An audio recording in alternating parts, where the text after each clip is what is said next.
Hi, welcome back to Joe Blogs. In today's episode, I want to talk to you about Russian oil exports, and particularly the exports to India. Immediately following the invasion of Ukraine, Russia pivoted in terms of its customer base, and to replace all of the sales that it had lost to the West as a result of the sanctions, it started exporting huge volumes to China and India. Now, prior to this situation, India had actually bought very little oil from Russia because it didn't make any economic sense to transport the oil over large distances when it could buy it from local suppliers. However, as a direct result of the sanctions, Russia started offering huge discounts to India against the market prices, and India decided that this was too good an opportunity to turn down, and as it was remaining relatively neutral in terms of its stance on the war in Ukraine, it decided to buy large volumes. Now, Russia exports around 5 million barrels of oil per day, and by the summer of 2023, India was buying over 2 million barrels per day, so almost half of all of the exports. However, over the last 6 months, Russia's exports to India have fallen by around 30%, and in December it was reported that there was a 22% drop in volumes.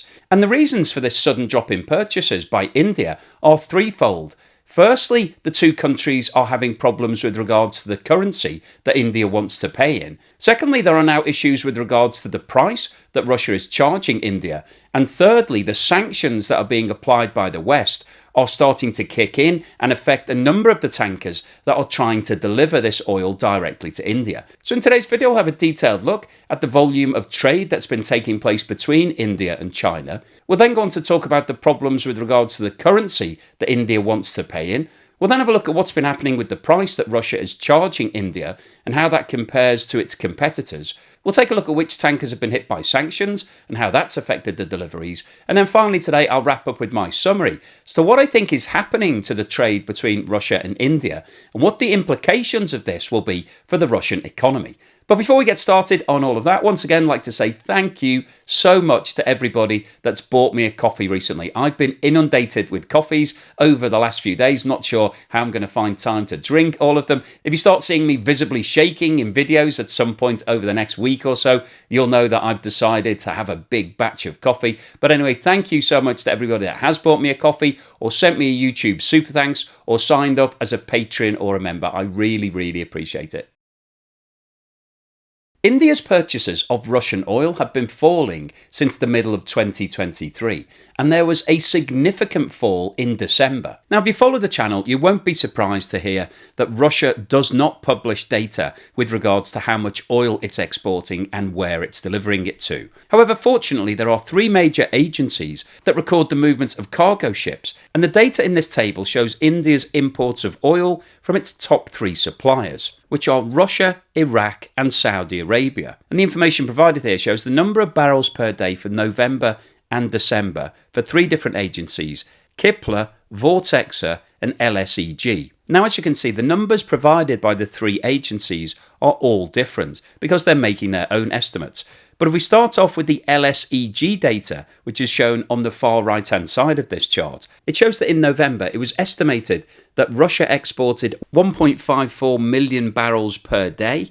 However, in December that figure dropped to 1.2 million barrels per day, representing a fall of 22%. And you can see from the data shown underneath these figures that there was a 13% increase in the imports from Saudi Arabia and a 7% increase in the imports from Iraq. The data provided by Vortexa show that their estimate for the imports for December was 1.29 million barrels per day, representing an 18% fall month on month, and that their estimate is that there was a 4% increase in the volume from Saudi Arabia and a 2% fall in the volume from Iraq. And the figures on the left-hand side of this chart from Kepler show that the volume reduced from 1.65 million barrels per day in November to 1.4 million barrels in December, which represents a fall of 16%, and they're estimating that there was an increase of 4% in the volumes from Saudi Arabia and a fall of 7% from Iraq. So whilst the 3 sets of figures are different,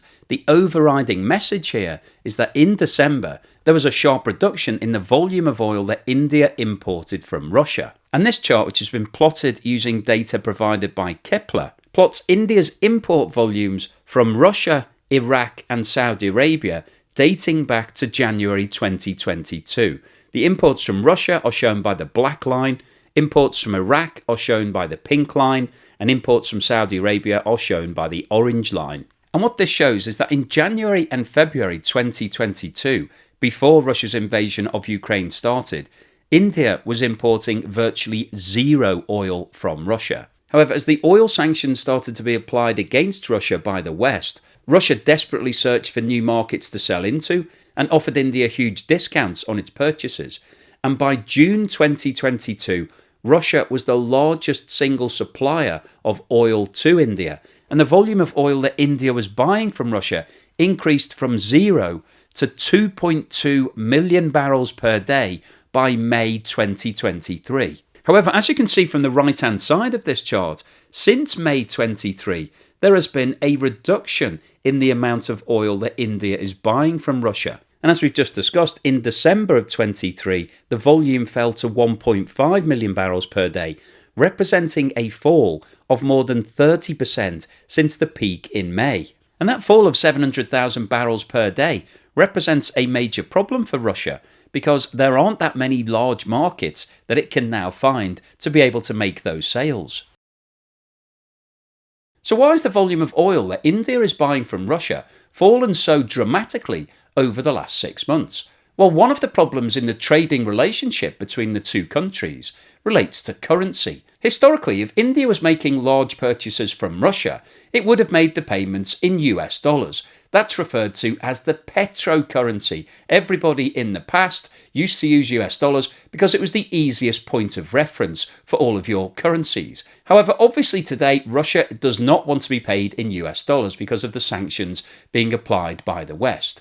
And initially, Russia stated that it wanted to be paid in rubles. However, the Indian authorities refused to do this. They didn't want to have to buy rubles from the Russians in order to pay the Russians for their oil. So India set out and said, we want to pay in Indian rupees. But that caused a problem from Russia's perspective, because Indian rupees are not accepted by any other country in the world. So if Russia continued to take payments in Indian rupees, it would basically build up a large supply of rupees, which it could really only use for trade with India. And unfortunately, from Russia's point of view, it's really a one-way street at the moment. The vast majority of all of the trade is Russia selling fossil fuels directly to India. There isn't a lot that India has that Russia wants to buy. And between April and September 2023, Russia sold around $30 billion worth of fossil fuels to India and only purchased around $1 billion worth of Indian exports. So from Russia's point of view, they didn't want to be paid in Indian rupees. So we had a bit of a Mexican standoff here. So as a compromise, Russia asked if India could make its payments in Chinese yuan.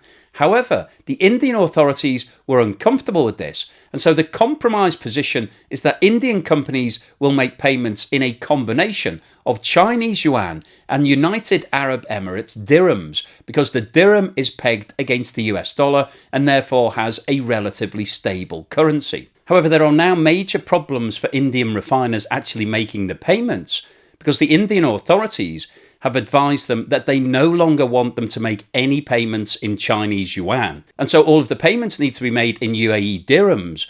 But the UAE banks are now having problems with regards to the sanctions. They want to check the paperwork to make sure that the deals that have been agreed between India and Russia are compliant with the $60 maximum price that's been applied as a result of the oil price cap and the sanctions. So the Indian refineries who are buying all of this Russian oil now find themselves in a very difficult situation, because the only currency that they're permitted to pay in is now coming under severe checks and restrictions. And as a result of that, payments haven't been made, and it's now been reported that a lot of Russian ships are now idling in waters outside of India because the payment hasn't been made, and therefore they're not authorised to dock and unload all of their oil. The main driver for the huge increase in the volume of oil that India has purchased from Russia over the last 18 months has been the price. Russia was offering the lowest price in the market, and as India is a very large country, it has a population of over 1.4 billion people, the authorities took the decision that the lowest price was the best deal in the market, irrespective of what was happening in Ukraine, and that India would buy as much as they could. However, it's now been reported that Iraq has started to undercut the price that Russia is offering to India, and as a result of that, the volume of oil that India is buying from Russia has fallen. This chart shows the price per barrel that India has been paying for its oil imports from Russia, Saudi Arabia, and Iraq. And the colour coding here, the black line shows the price for Russia, the pink line shows the price from Saudi Arabia, and the orange line shows the price from Iraq. And what this shows is that back in March 22, so shortly after Russia's invasion of Ukraine, Russia was selling oil to India at $118 per barrel, Saudi Arabia was selling for $104, and Iraq $96. So at that point, Russia was the most expensive out of the three. However, as you can see, in April 22, Russia lowered its price significantly. And between April 2022 and June 2023, Russia offered the lowest price in virtually every single month. However, if you look at what's been happening since July 2023, you can see that the orange and the black lines are virtually identical. So Russia is no longer offering a discount compared with Iraqi oil. And as we saw earlier in the video, over that same period, the volume of oil that India has been buying from Russia has fallen significantly from around 2.2 million barrels per day to 1.5 million. And I think one of the key points to note here is that since July 2023, the price that India has been paying has been above the $60 price cap that was imposed by the West. And as a result of that, all of those deliveries are potentially subject to sanctions. Now, obviously, the way the sanctions operate, they can only be controlled if the oil is being moved by ships that are either owned or insured directly by the West. So if India is receiving deliveries on ships that are owned either by Russia or countries that are not part of the sanctions, then that's fine. But if those deliveries are being moved on ships that are potentially subject to sanctions, then that exposes India to problems and potentially explains why there has been a dramatic fall in the volume that India is buying. So as we've just discussed, the main way that the West is policing its sanctions against Russia is through either the ownership or the insurance of the ships that are transporting the oil. And these two charts show the percentage of ships that are either owned or insured by the West that Russia is using for deliveries of crude oil in the top chart and refined oil products in the bottom chart. And the key section on both of these charts is the blue section at the bottom, which shows those ships owned and insured by the EU and the G7. Now, if we start off by looking at the crude oil chart at the top, you can see that prior to Russia's invasion of Ukraine, around 65% of all of the ships were owned or insured by the EU and the G7, and a further 15% were owned by Norway, which is also applying sanctions against Russia. However, over the last 2 years, that situation has changed materially, and only around 30% of all of the ships that Russia is using for its crude oil deliveries are now owned by countries that are applying sanctions against it. If we now look at the situation for refined oil products, you can see that it's quite different. Prior to Russia's invasion, around 90% of all of the ships it was using were supplied either by the EU, the G7 or Norway. And whilst there has been a reduction over the last 2 years, the reduction hasn't been as significant as it has been for crude oil. And Russia is still using Western ships for around 60% of all of its deliveries. So the overall takeaway of these two charts is that around 60% of all of the refined oil deliveries and 30% of all of the crude oil deliveries are still potentially subject to sanctions and the oil price cap that's been imposed by the West. Over the last few months, the USA has ramped up its policing of the sanctions and particularly the oil price cap, and a variety of oil trading businesses have now been hit with formal sanctions. Bellatrix Energy Limited, a Hong Kong-based oil trading business, which handled around 20% of all of Russia's exports, was recently sanctioned, alongside two other Hong Kong-based trading companies, Volaton and Covart, and a UAE-based shipping company called Sunship Management. And this table details 6 tankers that are loaded with Russian oil, all of whom have been hit with sanctions as a result of potentially trading above the oil price cap. And what this shows is that as soon as the sanctions are applied against these tankers, the ports will not allow them to dock and unload their cargo because they don't want to be hit with the penalties. So you can see that the NS Sentry, the NS Commander, and Sakhalin Island were all due to unload at the Indian port of Vadinar. However, as the cargo has now been sanctioned, all three of these ships are now idling south of Sri Lanka and have just been hanging around in the waters full of oil. And the same applies to the other three tankers that were all due to deliver oil to the port of Paradip on India's east coast. So what's the summary and conclusion today? Well, I wanted to post this video because I think what's happening in the trade between India and Russia right now is really interesting. Over the last 12 months or so, we've all got very comfortable with the concept that Russia has managed to divert a lot of the sales that it was previously selling to the West to India and China. And the situation looked like it got to a nice equilibrium from Russia's point of view. They'd managed to find those markets, job done. However, as we've seen from the data in today's video, over the last 6 months, India's purchases from Russia have fallen significantly. In May 2023, Russia was purchasing 2.2 million barrels of oil per day. That is a lot of oil. However, by December 23, that was down to 1.5 million. That's a fall of 700,000 barrels of oil per day. That is a massive volume of sales for Russia to lose. On an annualized basis, that would be more than 250 million barrels. And at an average price of around $80, that equates to more than $20 billion of lost revenue. So we're talking a serious chunk of change here.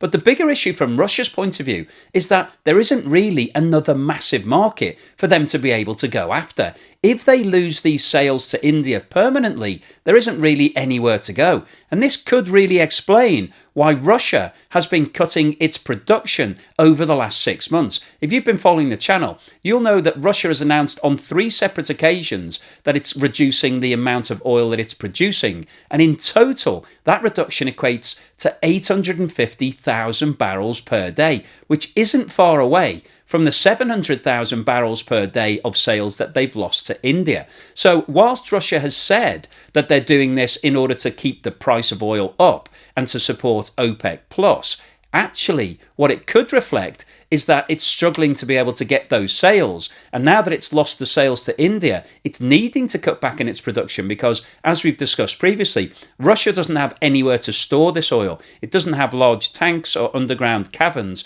to be able to put it. So if it can't make the sales, at some point, Russia will need to stop the production because it's going to be swamped with oil otherwise. So the key question from today's video is, why has India stopped making those purchases? And as we've discussed, there are 3 reasons. The first reason relates to currency. India initially wanted to make all of its payments in Indian rupees. It's its currency, so therefore it wanted to support it.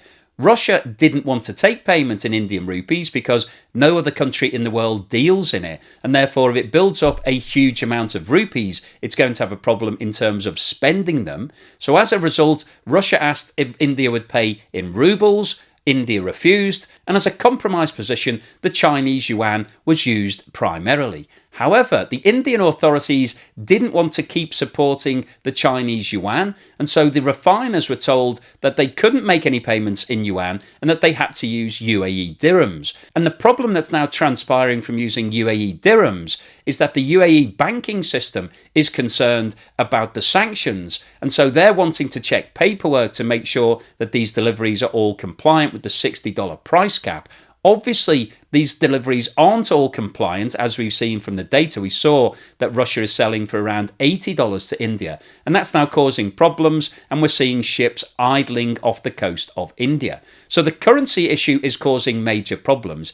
In addition to that, we've also seen that Russia has started to increase its prices, and the current price is above the $60 price cap, and that's now causing concern in India, and as a result of that, Iraq has started to sell a lot more into India, and the price differential between Iraq and Russia is virtually zero now. And from India's point of view, there is less risk in buying that Iraqi oil than there is in buying the Russian oil, and as a result of that, the purchases from Russia have fallen. And in addition to those two factors, we've also seen that the USA particularly has ramped up the application of the sanctions against all of the companies that are shipping oil from Russia to places like India, and those companies are now coming under scrutiny, and as a result of that, some of these ships are now being held off the ports, which is holding up the deliveries to India. And from India's point of view, if that's going to happen, they would obviously prefer to deal with somebody else who can deliver all of this oil when it's actually needed from India's perspective.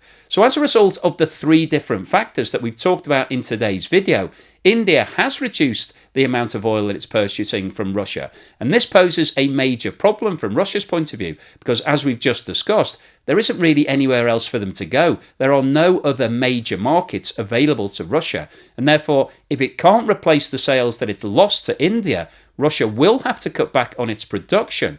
And one of the problems that that presents is that oil doesn't like to have its flows restricted. Once oil starts flowing out of the ground, the last thing that you want to do, if you've got a production facility, is try to reduce that flow. Because if you do, you may encounter problems in the future. And as we've discussed before, a lot of Russia's oil production facilities are in inhospitable places with very cold climates. So it's possible that the production companies could encounter cloggage and blockage and other sorts of issues that may be very difficult to fix. And let's not forget, Russia has cut its ties with a lot of the oil majors. Companies like ExxonMobil, BP and Shell have all exited the country, and they've taken with them their expertise and their technology. So if Russia does encounter production problems, it isn't a given that they'll be able to fix those problems. And if they get into that situation, that could be catastrophic for the Russian oil industry. So the overall summary of today's video is that over the last 6 months,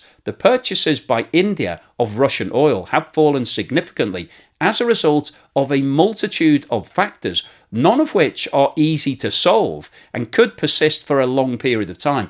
That could mean that Russia's exports to India drop permanently, and that's going to cause a major problem for the Russian oil industry because they don't really have any other options in terms of selling that huge volume of oil.